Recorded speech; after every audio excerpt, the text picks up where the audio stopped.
plusieurs semaines déjà aux différentes administrations concernées, au niveau central mais aussi au niveau décentralisé, un certain nombre de recommandations à mettre en œuvre visant une amélioration sensible de la qualité de notre réglementation pour les petites et moyennes entreprises.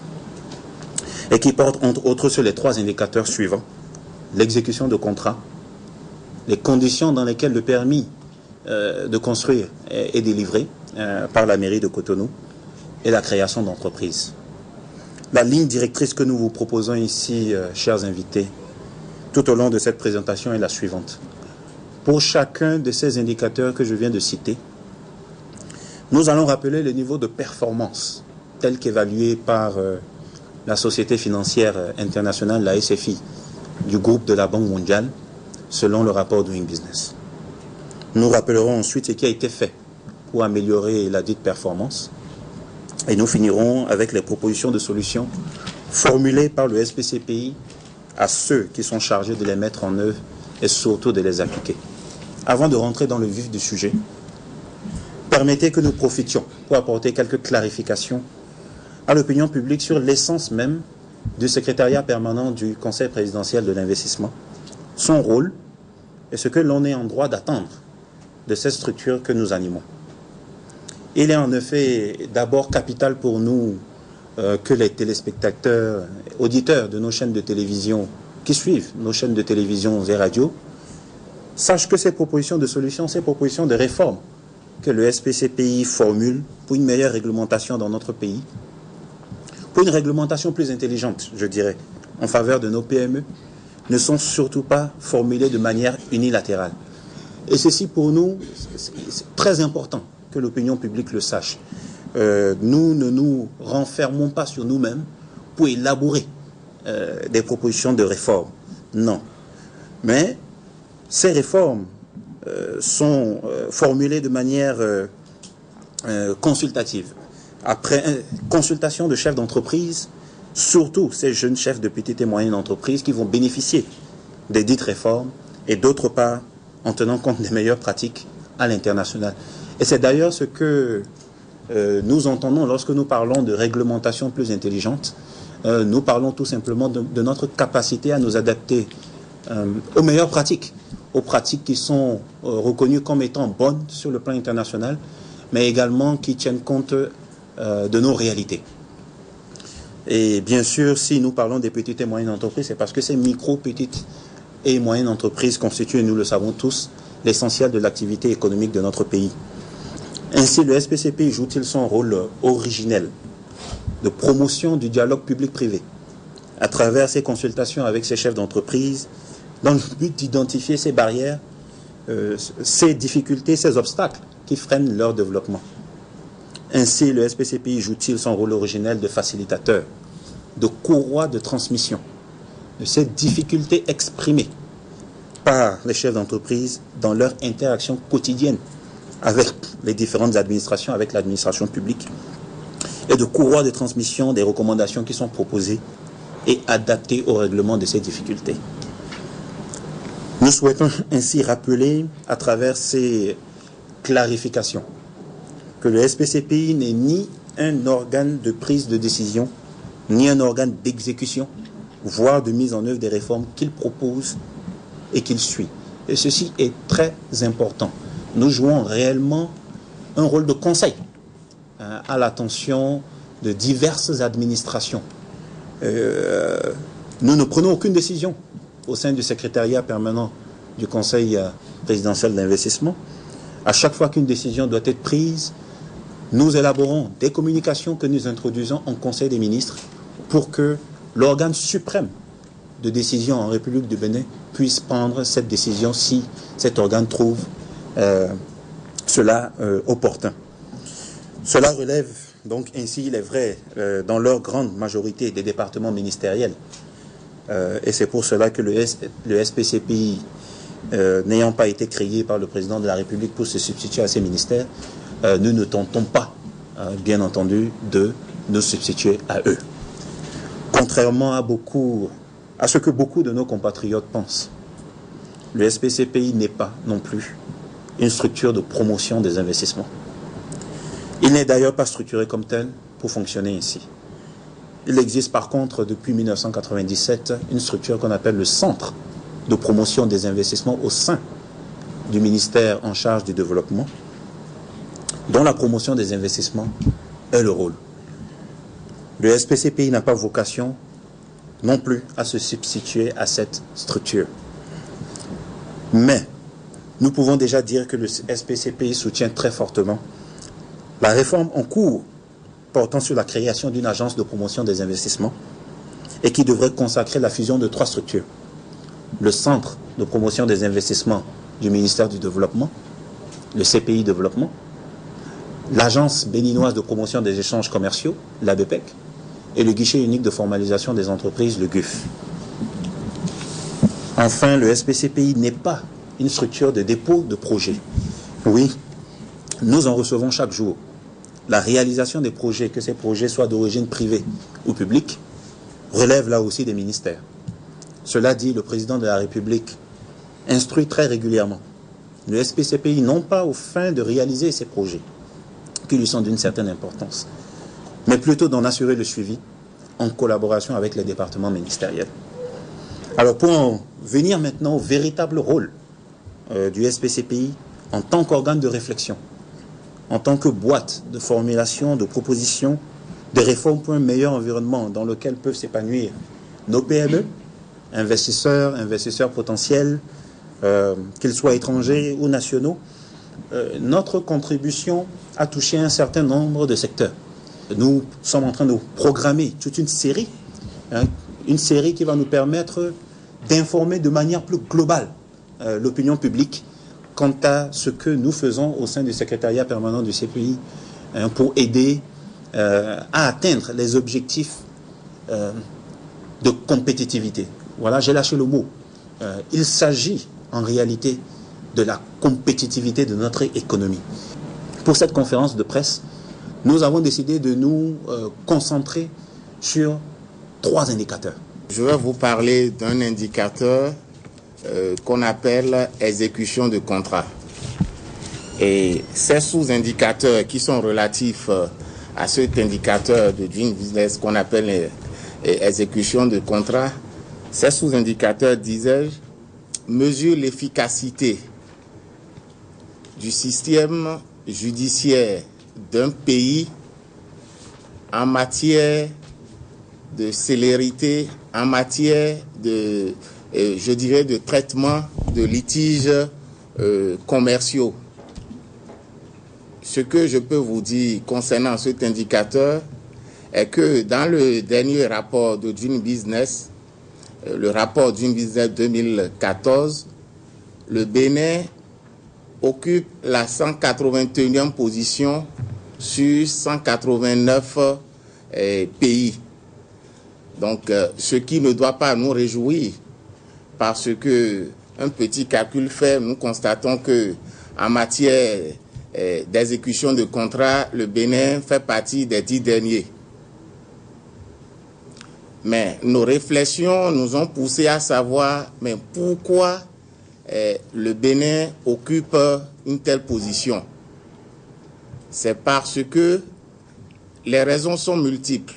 Mais ce que je peux essayer de vous dire là, c'est parce que le traitement, je donne un exemple d'un litige commercial entre 2 privés, le traitement de la date de la notification, de l'assignation en justice, jusqu'à la date d'exécution d'une décision de justice en matière de litige commercial, ce délai de 795 jours. Donc, ce qui fait plus de 2 ans.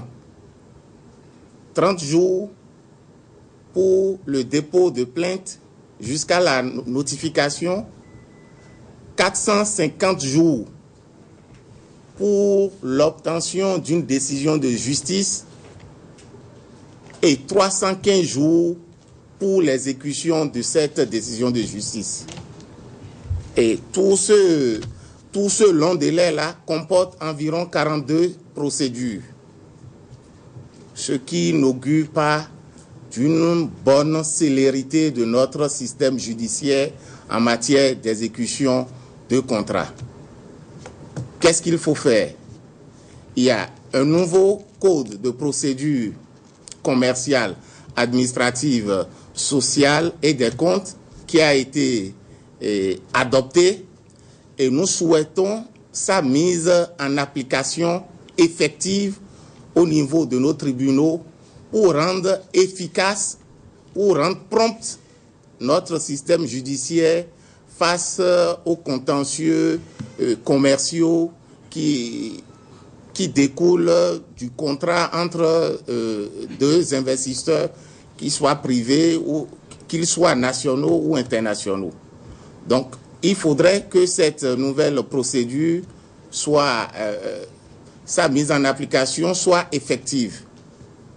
Aussi, pour réduire le délai et les longues procédures qui découlent de l'exécution de contrats, il faudrait aussi que, conformément, je crois, si mes souvenirs sont bons, à l'article 772 de ce même code, il faudrait que le tribunal de première instance, à travers son président bien sûr, crée une session commerciale qui se chargera de régler et de vider les litiges commerciaux. Et cette session commerciale sera composée de 4 juges. Et le président du tribunal de première instance peut aussi, par délégation de pouvoir, donner mandat à ces juges de devenir aussi, dans le traitement de ces dossiers, de devenir aussi des juges d'exécution. Ceci permettra de réduire un tant soit peu les délais et les longues procédures. Aussi, nous pensons au niveau du Conseil présidentiel de l'investissement que la déconcentration du DDET, la direction du domaine de l'enregistrement et des timbres, cette déconcentration est une bonne chose parce que, après une décision de justice, il faut l'enregistrer.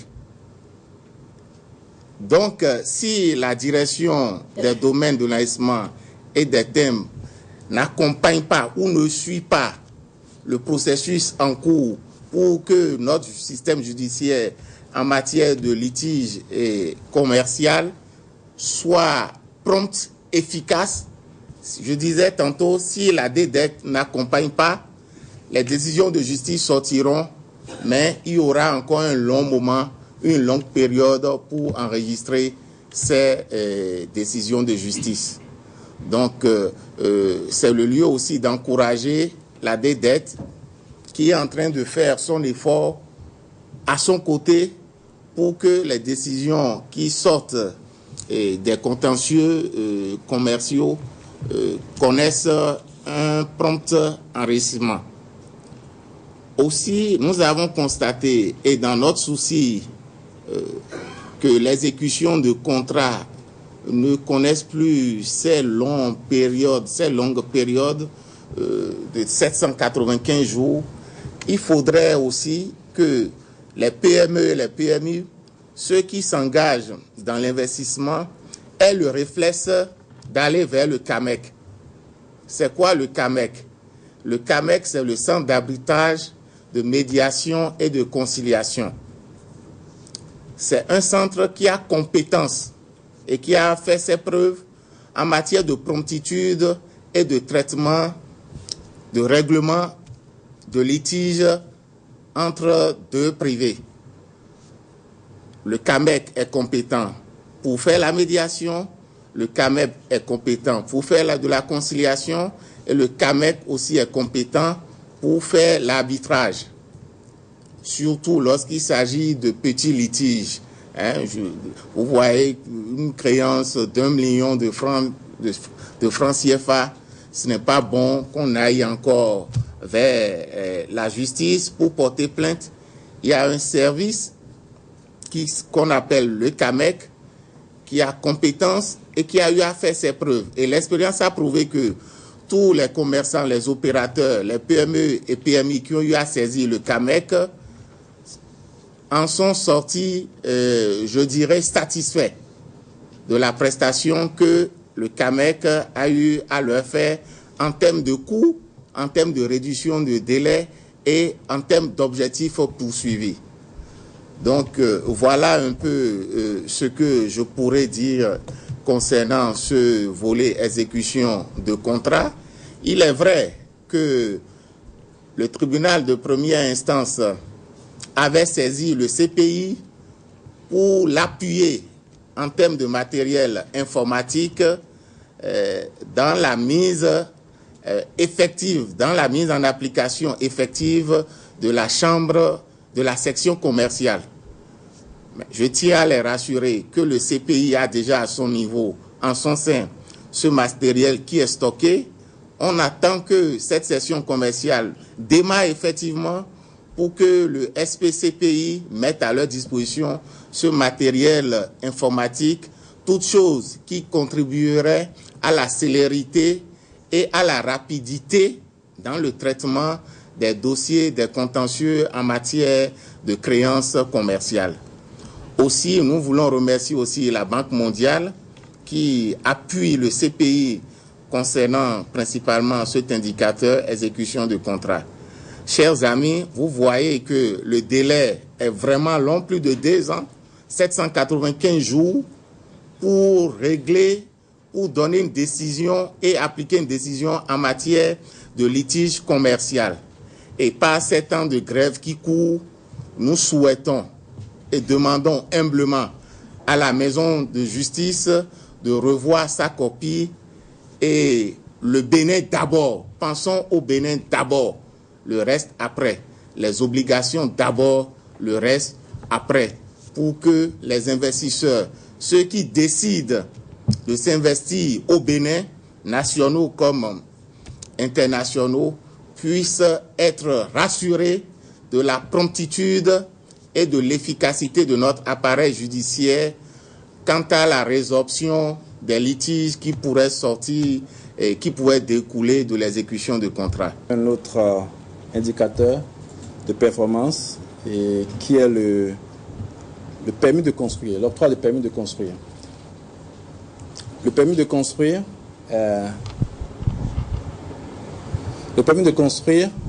est un document, une autorisation très importante pour tout investisseur qui aimerait s'investir ici dans notre pays.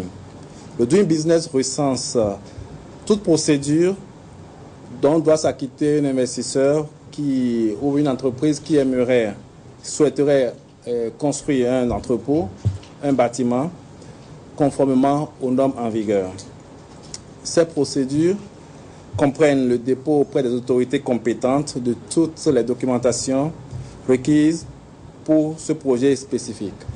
Par exemple, les plans de bâtiment, les cartes de site, l'obtention de tous les permis, autorisations, licences et certificats prescrits de l'observation de toutes les obligations et de notification et d'inspection.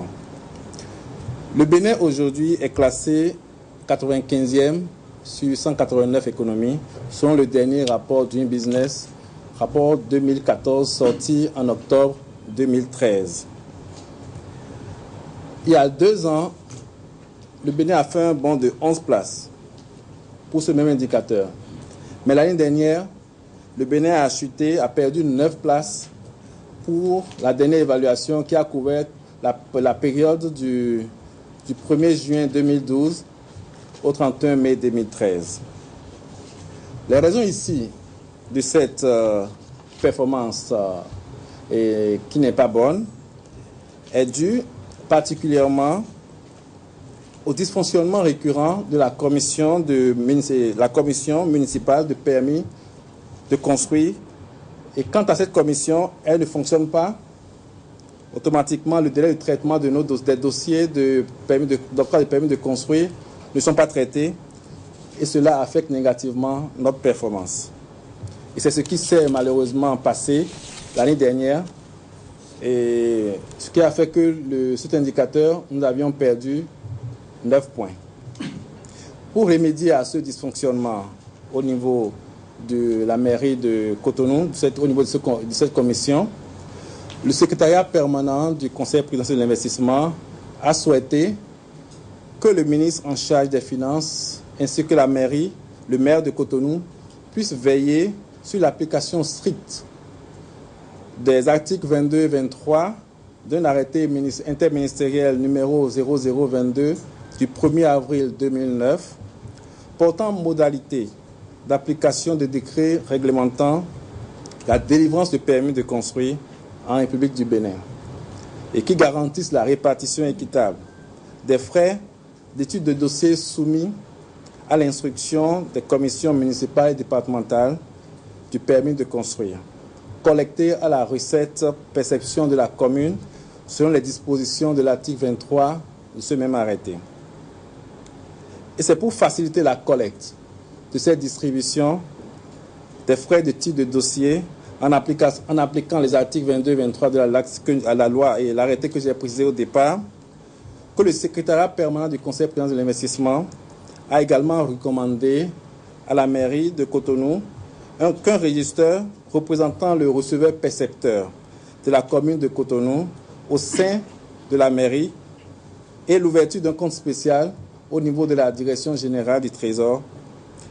Mais cette nomination de régisseur à la mairie garantira en effet, d'une part, un meilleur fonctionnement de la commission municipale de la commission municipale qui s'occupe de l'octroi, de délivrance de permis de construire, et de deux, cela permettra à cette commission de fonctionner effectivement comme un guichet unique de délivrance de permis de construire. À cet effet, le secrétariat permanent du Conseil président de l'investissement a mis à la disposition des services des autorisations de construction à la mairie de Cotonou un lot de matériel informatique et aussi d'équipements de bureaux pour assurer un meilleur fonctionnement du dit service. À la date d'aujourd'hui, le compte spécial a été ouvert, mais il reste toujours que le régisseur désigné également depuis mai 2013 prenne fonction effectivement au sein de la mairie. Au-delà des activités de supporter directement et la commission, le secrétariat permanent du Conseil présidentiel a aussi supervisé, grâce à l'expertise des cadres, excellents cadres du ministère chargés de l'urbanisme et aussi de la mairie de Cotonou, brillamment appuyé par l'ordre des architectes et des activités d'amélioration et d'actualisation de tous les tests réglementant la délivrance du permis de construire dans notre pays. L'objectif de ces activités est, entre autres, une plus grande simplification des procédures, la réduction des délais réglementaires et la prise en compte du concept du guichet unique que nous avions introduit en 2012, afin que la Commission puisse travailler avec beaucoup plus de célérité et d'efficacité. Les activités qui ont été couvertes peuvent être énumérées comme suit. Il s'agissait d'examiner et de valider les arrêtés instituant les commissions municipales et communales, départementales et la Commission nationale de permis de construire. Il s'agissait aussi d'examiner, d'étudier et de valider les formulaires administratifs pour la demande de certificat d'urbanisme, du permis de construire, du rapport d'instruction des dossiers, de la déclaration d'achèvement, du certificat de conformité et d'habitabilité. Aussi, il s'agissait de rendre opérationnels les différentes commissions d'études des dossiers, de permis de construire, de créer un climat beaucoup plus fluide des affaires en réduisant les délais et le nombre de procédures des autorisations de construire. Et aussi faire connaître aux élus locaux et au public en général les avantages liés à l'obtention du permis de construire. Tous ces travaux-là ont été déjà achevés depuis près de 9 mois. Il s'agit ici, là on attend que le ministre chargé de l'urbanisme introduise une communication en Conseil des ministres afin de faire signer les décrets et arrêtés qui vont en découler si cette communication était adoptée. Donc ici, le permis de construire, nous devons travailler beaucoup davantage. En 2012, le travail a été fait. Cet indicateur nous a permis d'évoluer, d'avancer dans le classement général de Doing Business. L'année dernière, il semble que la commission n'a pas du tout fonctionné pour les raisons que j'ai évoquées. Et aussi, nous avions dormi sur nos lauriers ce qui a fait que nous avons chuté de 9 points pour cet indicateur. Les réformes, c'est quelque chose qu'il faut continuer. Lorsqu'on fait des avancées, il faut les maintenir, il faut continuer à toujours faire des avancées. C'est très important. C'est cela qui nous permettra d'avancer dans les classements de Doing Business et de façon générale améliorer le climat des affaires, l'environnement des affaires dans notre pays. Oui, nous pensons qu'il est important de faire en sorte que le CAMEC, le Centre d'arbitrage de médiation et de conciliation, soit mieux connu des opérateurs économiques. Et pour cela, il est tout aussi important pour ces opérateurs économiques d'être massivement sensibilisés pour que, au moment de l'élaboration de leur contrat, que ces opérateurs économiques puissent introduire de manière systématique des clauses, ce qu'on appelle les clauses compromissoires, qui mentionnent donc le CAMEC. Ceci est important. Ça facilite donc la saisine du CAMEC en cas de litige, et surtout lorsque nous pensons que en utilisant des outils comme l'arbitrage, la médiation et la conciliation, la résolution du litige, surtout si c'est un petit litige, eh bien cette résolution puisse se faire en respectant les normes internationales de prise de décision de justice, et que tout le monde ait un certain niveau de confort avec ce type de pratique. Et en ce qui concerne les conditions de délivrance de permis de construire dont Aurel vient de parler, il a parlé de l'importance d'un compte spécial. Ce n'est pas en fait une recommandation du SPCPI, c'est la loi. La loi prévoit l'ouverture d'un compte spécial dans lequel les frais de traitement des dossiers de demande de permis de construire doivent être versés, géré par le receveur percepteur, et dont le maire de Cotonou est le mandataire. Donc il est important, si nous voulons que la commission municipale qui est chargée de traiter ces différents dossiers, il est important que nous nous assurions que ces articles soient appliqués. Donc ici nous ne recommandons pas, nous souhaitons tout simplement que les textes soient appliqués, ce qui garantirait, comme il l'a dit, le fonctionnement régulier de la commission, parce que c'est au niveau de cette commission que nous rencontrons le plus de difficultés. Lorsque cette commission ne se retrouve pas, les dossiers ne sont pas traités, et si les dossiers ne sont pas traités, les délais s'allongent. Si cette commission se retrouve de manière régulière, les dossiers sont traités et le permis de construire est délivré dans des délais plus ou moins raisonnables. Nous l'avons vu il y a 2 ans, lorsque le seul point que le Bénin a gagné dans le rapport Doing Business 2013, ce seul point a été dû au travail effectué au sein de la mairie de Cotonou. Parce que dans d'autres indicateurs, nous avons perdu des places, mais ce progrès significatif nous a permis de gagner cette place-là. Et c'est la tendance qu'il faut maintenir. De la même manière qu'il y a juste quelques mois, lorsque le rapport Doing Business 2014 est sorti en octobre 2013, le Bénin a encore gagné une place supplémentaire. C'est vrai, c'est des progrès qui sont très timides. Mais ce qu'il faut savoir, c'est que depuis que Doing Business fait un classement, et depuis donc l'année 2005, le Bénin, jusqu'à ces 2 dernières évaluations, le Bénin n'a jamais connu de phase ascendante. En 2005, le Bénin a chuté, et nous avons connu des chutes de cette manière jusqu'aux 2 dernières évaluations de la Banque mondiale, où même le fait d'avoir gagné que 2 places, lors de ces deux dernières évaluations, montre que nous devons dépenser beaucoup plus d'énergie pour pouvoir maintenir les acquis. Et l'expérience au niveau de la mairie le prouve. Il y a eu 11 places de gagnées parce que nous avons progressé. Malheureusement, nous n'avons pas continué à faire les progrès. Et bien sûr, nous avons perdu 9 des 11 places que nous avions gagnées selon cet indicateur. En ce qui concerne donc la création d'entreprises, qui est l'indicateur qui nous a fait gagner essentiellement la place il y a 1 an, ainsi que la compétitivité de notre port, le Doing Business recense toutes les procédures officiellement exigées d'un entrepreneur pour la création et la gestion formelle d'une entreprise industrielle et commerciale. Il s'agit notamment d'obtenir toutes les licences et tous les permis nécessaires et d'accomplir auprès des autorités concernées. Toutes les formalités requises pour l'entreprise et ses employés également doivent être effectuées, y compris les notifications, vérifications et inscriptions. Après l'examen des lois, de la réglementation et des informations publiques disponibles sur la création d'entreprises, une liste détaillée des procédures, des délais et des coûts nécessaires pour s'acquitter de ces procédures dans des conditions normales et des montants minimums de capital à verser et établis. Alors, ce qu'il y a à savoir, c'est que le Bénin est classé 139e sur 189 économies, selon cet indicateur, après avoir progressé de 15 places sur les 2 dernières évaluations de la Banque mondiale.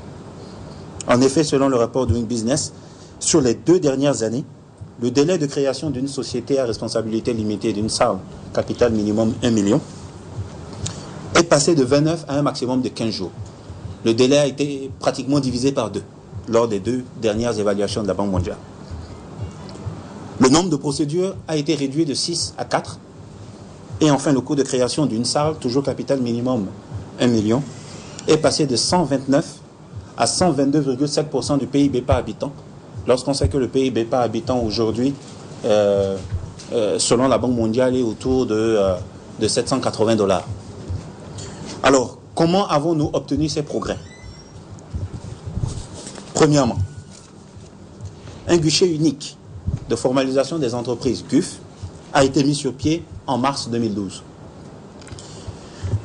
Et au sein de ce guichet unique, toutes les administrations qui interviennent dans le processus de création d'entreprise y sont présentes.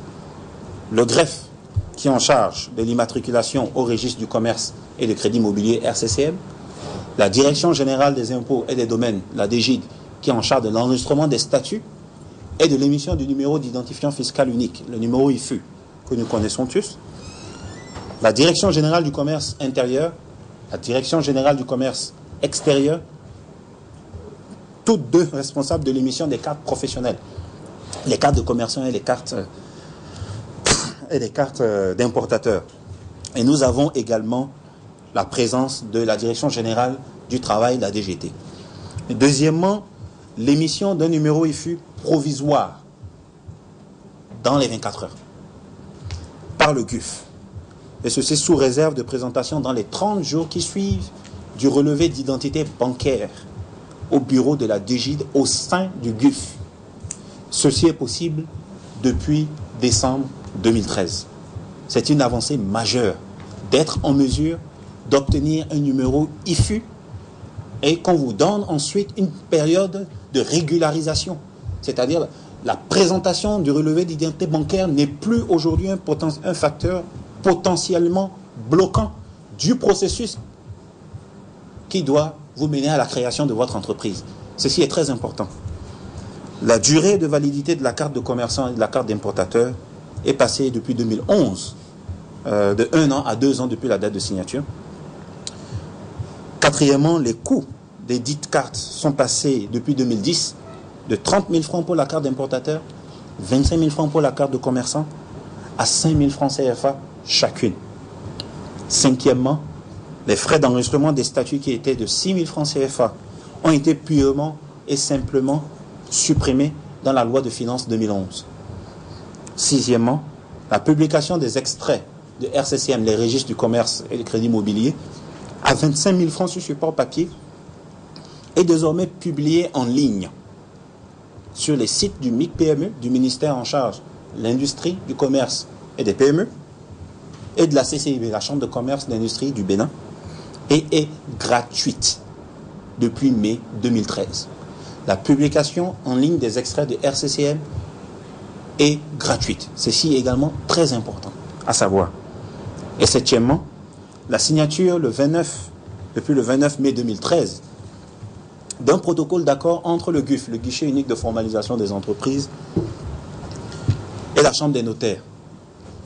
Ce protocole plafonne le coût de création d'une SARL, capital minimum 1 million, à 225 000 francs CFA. Nous sommes les premiers à reconnaître que nous trouvons ce montant encore élevé. Nous encourageons les jeunes à aller vers l'auto-emploi, ne les poussons pas vers l'informel. Encourageons-les à l'auto-emploi, mais de manière formelle.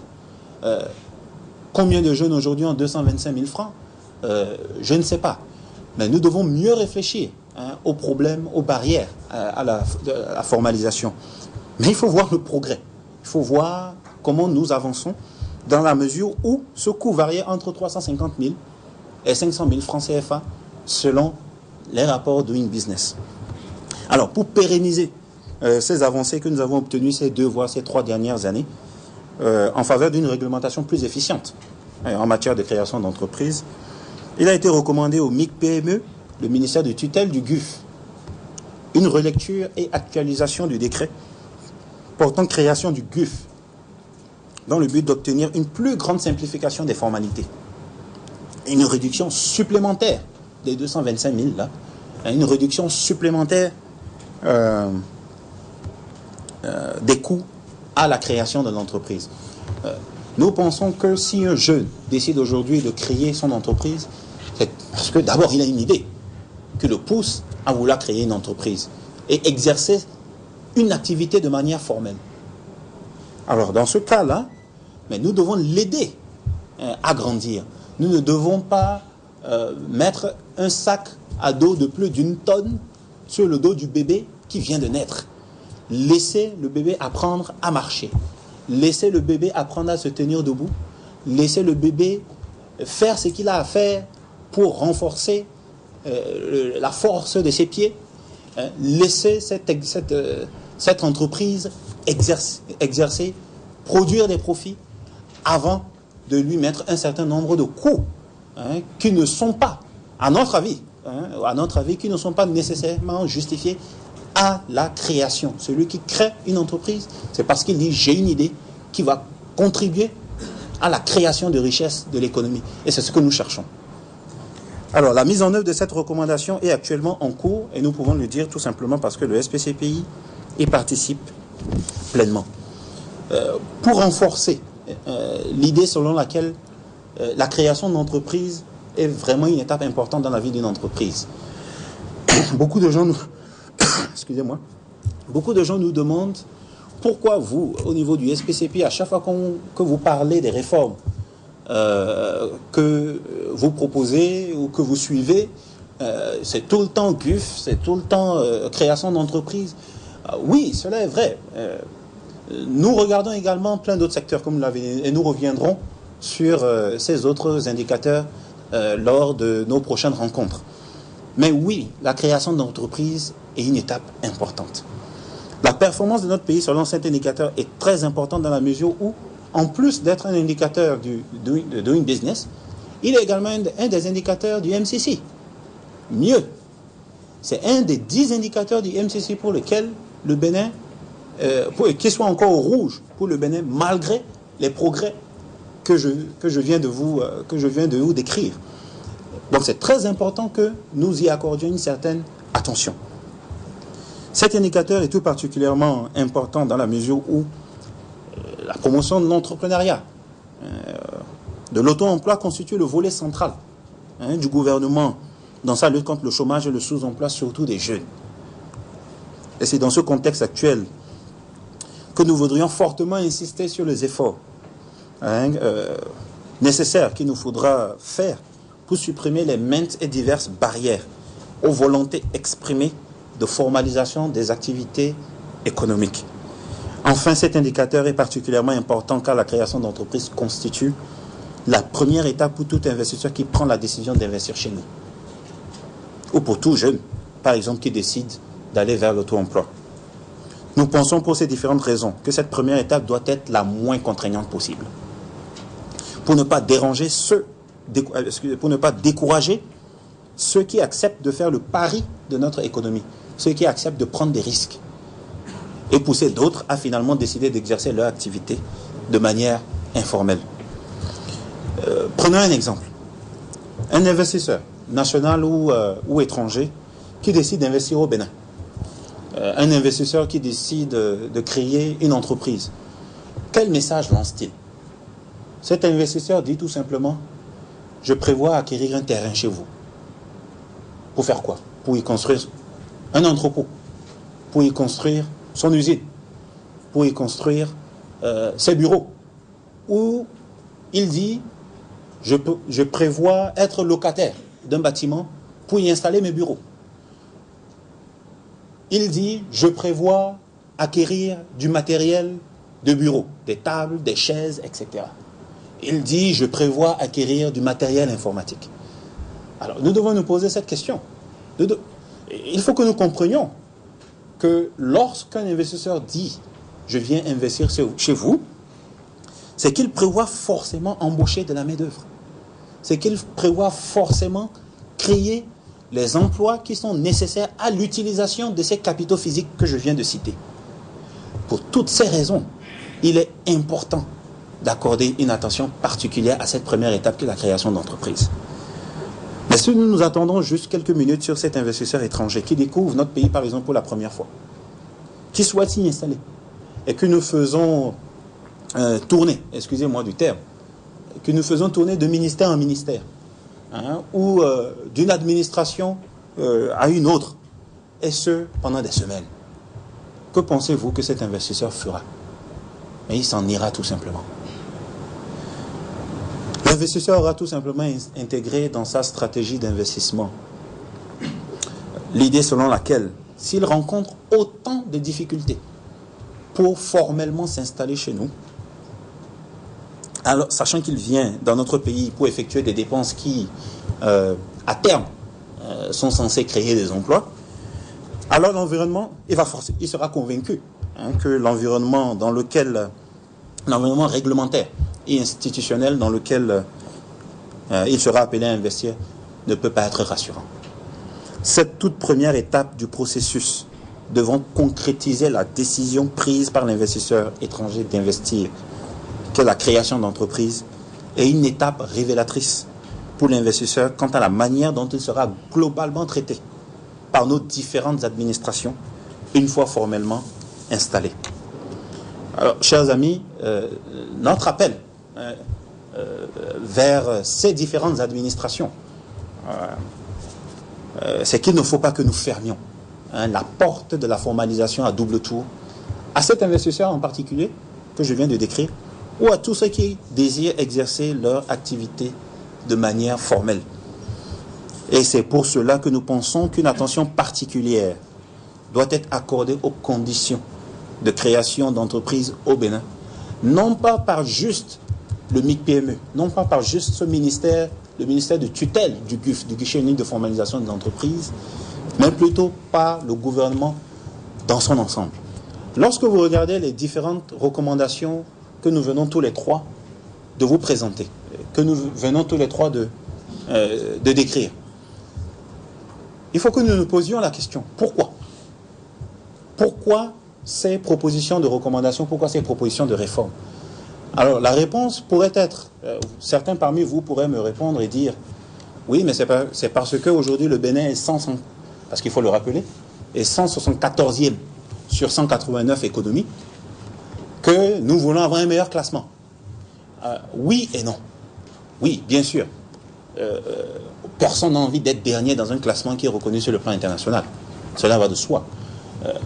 Mais quel est l'objectif réellement visé? Et j'ai utilisé le mot dans mon introduction, c'est la compétitivité. Si nous proposons ces réformes, c'est tout simplement parce que nous sommes convaincus qu'en les mettant en œuvre et en assurant leur application, parce qu'il faut que nous appliquions nos textes, en les mettant en œuvre, nous rendons notre économie plus compétitive. Et c'est cela qui est plus important pour l'investisseur. Ne faisons pas une fixation sur le doing business.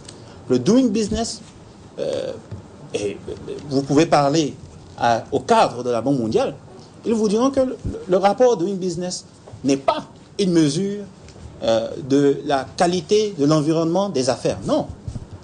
Si vous parlez au cadre de la Banque mondiale, ils vous diront que le doing business est en réalité un guide qu'ils mettent à la disposition des gouvernants.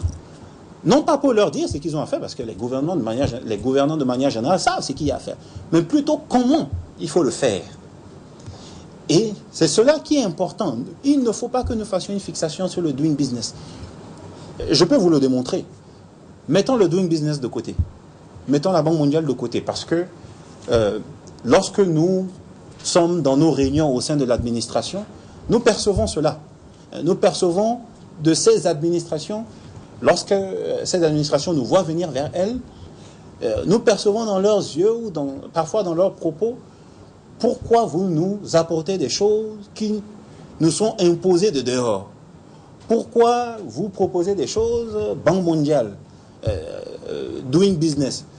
Non, nous ne voulons pas que doing business, nous ne voulons pas que la Banque mondiale nous impose telle ou telle chose. Mettons doing business et Banque mondiale de côté. Posons-nous la question.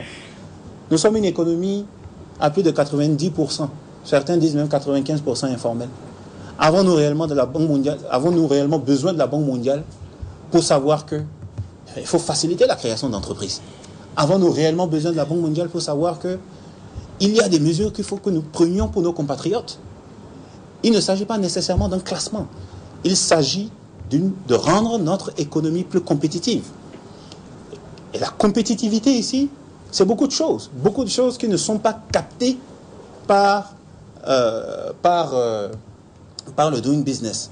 La compétitivité, c'est la qualité de l'environnement macroéconomique, le déficit budgétaire, la dette, l'inflation, la politique monétaire, etc.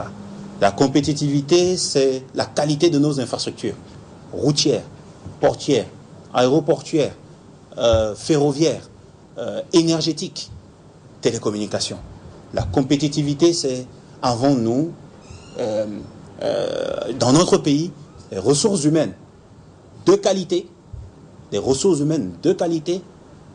à coût raisonnable. La compétitivité, c'est notre marché du travail fonctionne-t-il de manière efficiente? La compétitivité, c'est notre marché du travail, notre marché des biens et services fonctionne-t-il de manière efficiente? Donc, encore une fois, le point sur lequel j'ai voulu réellement insister, c'est que ces réformes, nous devons les faire parce que nous n'avons pas le choix. Nous ne les faisons pas parce que la Banque mondiale nous dit de les faire. Nous ne les faisons pas parce que nous cherchons nécessairement à être premiers dans un classement. Nous devons les faire parce que nous avons un problème structurel qu'il faut que nous réglions. Et c'est pour ça que nous devons constamment prendre des réformes, mais pas seulement les prendre, mais nous devons les prendre vite.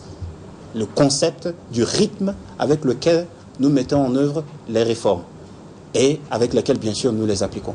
Nous venons de vous présenter, chers amis journalistes, 3 indicateurs qui font partie des facteurs déterminants du niveau de la qualité de l'environnement des affaires dans notre pays et surtout du niveau de la compétitivité de notre économie.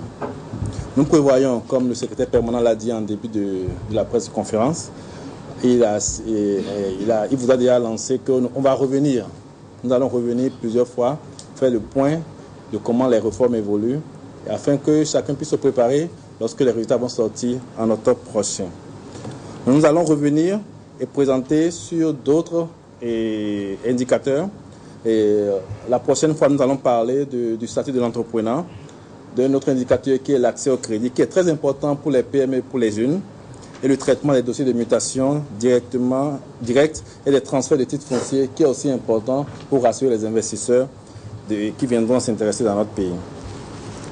À la fin pour cette sortie de presse, servant de compte rendu et de la nature du travail que le secrétariat permanent du Conseil présidentiel de l'investissement est appelé à jouer, on a voulu démontrer que chacun de ces 3 indicateurs présentés ce jour couvre beaucoup d'administration dans la mise en œuvre des réformes qui permettront d'améliorer la performance de ces indicateurs. Le secrétariat permanent de l'investissement recommande des réformes, mais la mise en œuvre effective de ces réformes incombe à plusieurs administrations de notre pays, soit locales, soit centrales. Si je prends par exemple le premier indicateur présenté ici cet après-midi, exécution de contrats, si ces réformes ne sont pas exécutées, les réformes proposées par le secrétariat permanent du Conseil présidentiel de l'investissement ne sont pas exécutées par la maison de justice dans notre pays, alors la performance du Bénin va continuer à empirer. M. Christophe a précisé que cet indicateur exécution de contrat est l'indicateur qui impacte le plus négativement notre classement de façon globale. Donc, la maison de justice est appelée ici à vraiment faire beaucoup d'efforts pour qu'on puisse réduire le nombre de jours qui est aujourd'hui évalué à 795 jours du traitement des dossiers de litige entre deux privés. Concernant par exemple le second indicateur qui est la délivrance du permis de construire, la responsabilité incombe principalement à la mairie de Cotonou et aussi, dans une moindre mesure, cette responsabilité incombe au Conseil de l'ordre des architectes et urbanisme de notre pays. Donc nous exhortons cette fois-ci la commission qui est chargée de la délivrance du permis de construire à travailler efficacement, à appliquer les tests et avoir beaucoup plus de célérité et que le guichet unique que nous essayons de mettre en place au niveau de la mairie soit effectif et que ceux qui viennent pour obtenir leur permis de construire puissent avoir cela dans un délai beaucoup plus court, à un coût beaucoup plus abordable. Enfin, la nécessité de supprimer les différentes barrières à la création d'entreprises revient au ministère de tutelle du GUF et au ministère des Finances et de l'économie et des finances. C'est important que la mise en œuvre des recommandations que nous faisons soit vraiment appliquée par ces deux ministères. On ne peut pas oublier non plus le rôle que la Chambre des notaires a également joué dans ce processus de création d'entreprises. Le secrétaire permanent vous a parlé un peu plus tôt qu'il y a eu un protocole d'accord pour mettre l'accent sur le rôle important que les notaires ont à jouer dans ce processus. Il y a eu un protocole d'entente entre le GUF et la Chambre des notaires afin d'avoir beaucoup plus de célérité, réduire les délais, réduire les coûts dans la création d'entreprises dans notre pays. Pour le rapport qui vient, le rapport Doing Business 2015, la période d'évaluation a commencé depuis le 1er juin 2013 et cette période continue jusqu'au 31 mai 2014. Il nous reste exactement peut-être moins de 3 mois pour faire les réformes. Il ne s'agit pas seulement de faire les réformes, il faut faire les réformes et que les réformes soient appliquées. Si on prend des tests, il faut que les tests soient appliqués. Si on prend des décisions, on dit d'appliquer un arrêté, il faut effectivement que là soit appliqué et qu'il y ait des statistiques pour montrer que les tests, les décisions prises sont effectives et bénéficient à la population et aux usagers de ceux qui sont les actionnaires de notre économie. Donc, il nous reste ici, tout ce qu'il faut nous dire, c'est de l'application de ces différentes réformes est très importante et incombe à plusieurs personnes. Doing Business a un sondage dont les questionnaires sont envoyés à plusieurs partenaires, à plusieurs personnes, les opérateurs économiques, les notaires, les experts dans différents domaines. Donc, pour pouvoir permettre à ces gens de répondre de façon effective à ces questionnaires, nous devons communiquer. Les journalistes, vous qui êtes ici aujourd'hui, vous devez pouvoir communiquer sur tout ce que nous faisons afin d'améliorer le climat des affaires dans notre pays. Je vais continuer en disant aussi que le climat des affaires n'est pas une affaire du CPI, ni une affaire de la présidence, ni une affaire seulement de certain nombre de ministères. Ça, le climat des affaires, l'amélioration du climat des affaires est une affaire de tout le monde. Il est important que la qualité des affaires, du climat des affaires, incombe à tous. Le gouvernement, ça c'est un, l'administration publique, le secteur privé, les différentes corporations telles que l'Ordre des architectes, la Chambre des notaires, les institutions de la République. Chacun de nous, les journalistes, vous pouvez relayer les informations positives qui montrent au public les avancements que nous faisons. Les organisations sous-régionales également, l'OADA et l'UEMOA, sont des organes qui sont impliqués directement ou indirectement dans l'amélioration du climat des affaires dans notre pays. Chacun est appelé à jouer son rôle. Ce n'est pas une affaire simplement du gouvernement. Tout le monde est appelé à jouer son rôle dans l'amélioration du climat des affaires. Parce que même si le secrétaire permanent du CPI a dit tout à l'heure, depuis 2005, le classement du Bénin a toujours connu une chute, jusqu'à il y a 2 ans. Même si les efforts que nous avions faites, les résultats que nous avons obtenus les 2 dernières années sont vraiment timides. Nous voulons que vous nous accompagniez afin d'avoir de meilleurs résultats les années à venir. Donc, nous avons 3 mois devant nous pour encore faire beaucoup de réformes, obtenir beaucoup de statistiques pour pouvoir justifier et aller dans la bonne direction, dans un monde compétitif où chacun se bat pour le meilleur de son économie. Nous avons besoin que la presse soit informée de ce que nous faisons, et c'est pour ça que nous avons dit, nous venons vous rendre compte. Et nous reconnaissons que nous ne le faisons pas suffisamment. Et c'est pour ça que on pense beaucoup que le CPI fait beaucoup de choses en réalité pour lesquelles elle n'a pas été créée. Donc, si nous vous rencontrons plus régulièrement, vous nous connaîtrez mieux.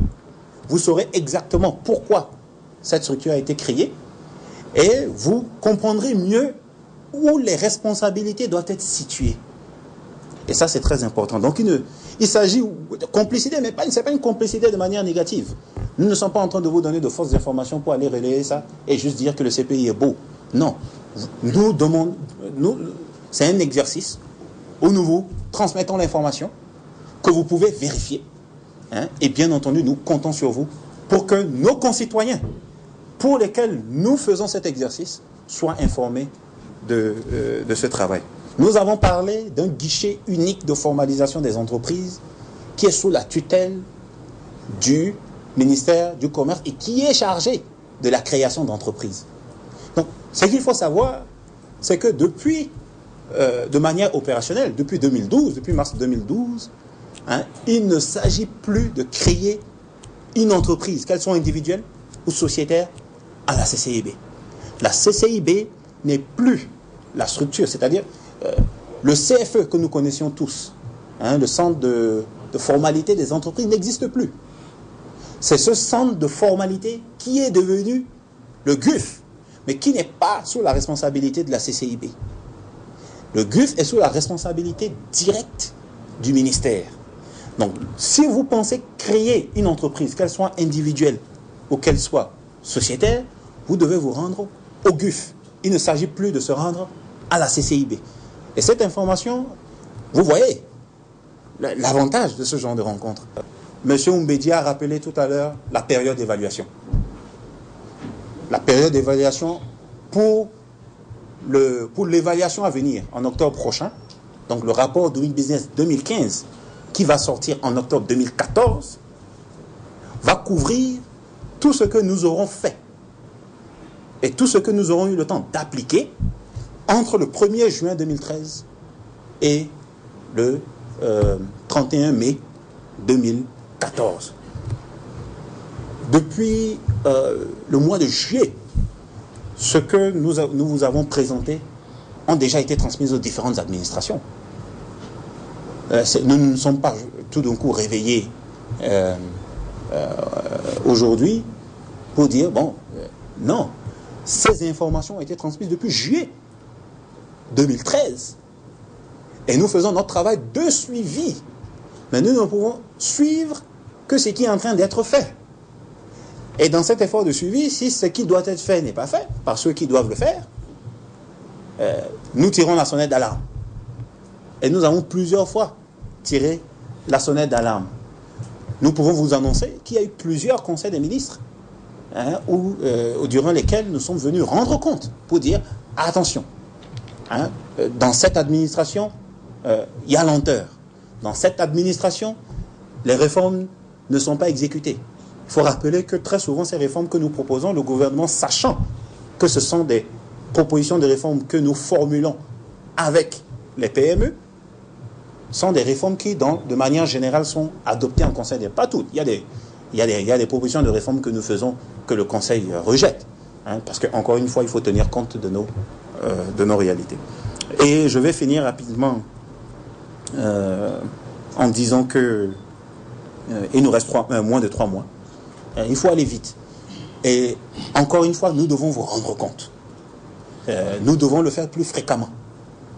Nous devons le faire plus fréquemment. Ceux qui sont censés mettre en œuvre les réformes, ces administrations qui sont censées ou sont chargées de mettre en œuvre les réformes et de les appliquer, doivent savoir que vous êtes informés de ce qui est demandé d'elles. Et ça, c'est important. Enfin, pourquoi la mairie de Cotonou en ce qui concerne la délivrance du permis de construire? Bon, c'est une excellente question. Hein. Pourquoi Cotonou et non pas les autres villes? Pour une raison très simple. L'évaluation que le rapport Doing Business fait du Bénin en ce qui concerne cet indicateur, c'est une évaluation en réalité de la mairie de Cotonou. Pourquoi la mairie de Cotonou? Parce que, bon, c'est dans Cotonou où on a le plus d'activité économique. Donc, ce qui relève de la réalité à Cotonou suppose que si les choses sont difficiles à Cotonou, il y a sans doute de grandes chances que ça soit de même à l'intérieur du pays. Donc, ce que nous sommes en train de faire, ce que nous répétons le plus souvent, c'est que nous prenons Cotonou comme une expérience. Si nous arrivons à atteindre nos objectifs avec Cotonou et que ça fonctionne, ça sera tout simplement un modèle pour les autres mairies telles que Porte-Novo, Parakou, etc. Donc, je vous remercie encore une fois de votre attention.